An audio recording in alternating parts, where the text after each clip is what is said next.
আসসালামু আলাইকুম ভিউয়ার্স, ফিরে এলাম শিফা কিচেনে। আজ আমরা একটা বাঙালি সাদামাটা মাছের কারি রান্না করব এই সবজিটা দিয়ে। ভিউয়ার্স, এই মাছটা রান্না করার জন্য আমার এই সবজিটা চিচিঙ্গাটাকে আমি এইভাবে কেটে নিব। এখানে আছে টমেটো, মরিচ, পেঁয়াজ, কিছু কাঁচামরিচ, ধনেপাতা, জিরা, রসুনের পেস্ট, আর এই হলো আমাদের মাছটা আমি একটু ভাজি করে নিয়েছি। আর মাছ রান্না করতে যে মশলা লাগে এগুলোই। প্রথমে আমি কড়াইতে হাঁড়ি বসিয়ে পেঁয়াজটা দিয়ে একটু ভেজে নেব। খুব বেশি ভাজবো না, মিডিয়াম। তারপরে কাঁচামরিচগুলো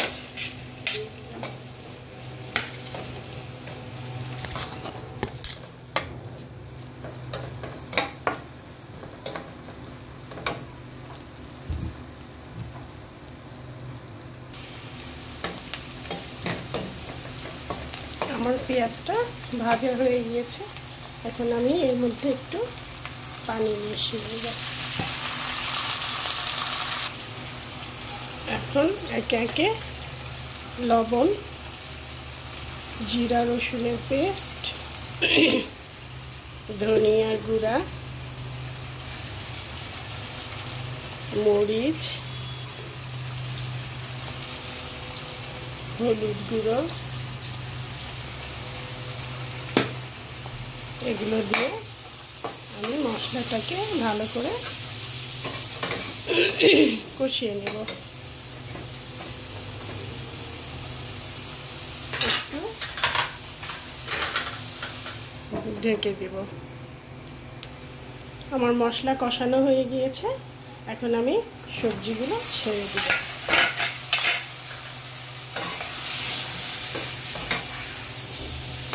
সবজিটাকে আমি ভালো করে মশলার সাথে ভেজে নেব।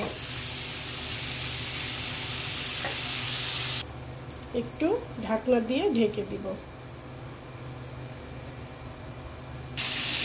ভিউয়ার্স, আমার এটা কষানো হয়ে গেছে। এখন আমি এর মধ্যে টমেটোগুলো দিয়ে দিব।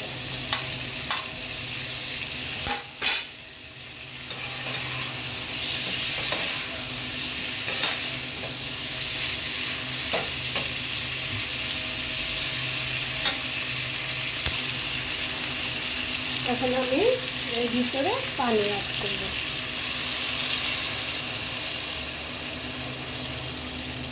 একটু ঝোল হবে এই গরমে, একটু মাছের ঝোল খেতেই ভালো সবার জন্য। এই যে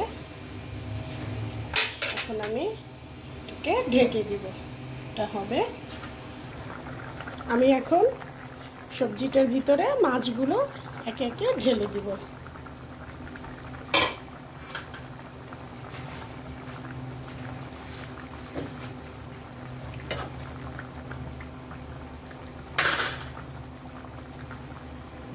আমার মাছটা এখন হচ্ছে।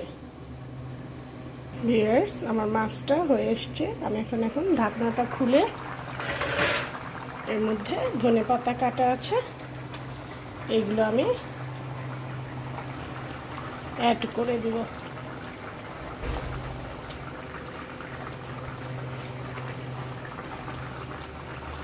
আর একটু সামান্য জিরার ফাঁকি ছিটিয়ে দিব।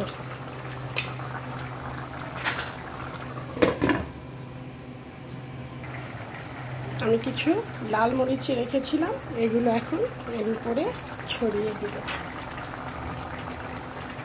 হয়ে গেল আমার চিচিঙ্গা দিয়ে মাছের একটা কারি। ভিউয়ার্স, হয়ে গেল আমার ফিশের সঙ্গে চিচিঙ্গা আলু টমেটো দিয়ে একটা ফিশ কারি। আমার রান্না যদি ভালো লাগে লাইক, কমেন্ট, শেয়ার আর সাথে সাবস্ক্রাইব করবেন। ভালো থাকেন সবাই। আল্লাহ হাফেজ। Thank you.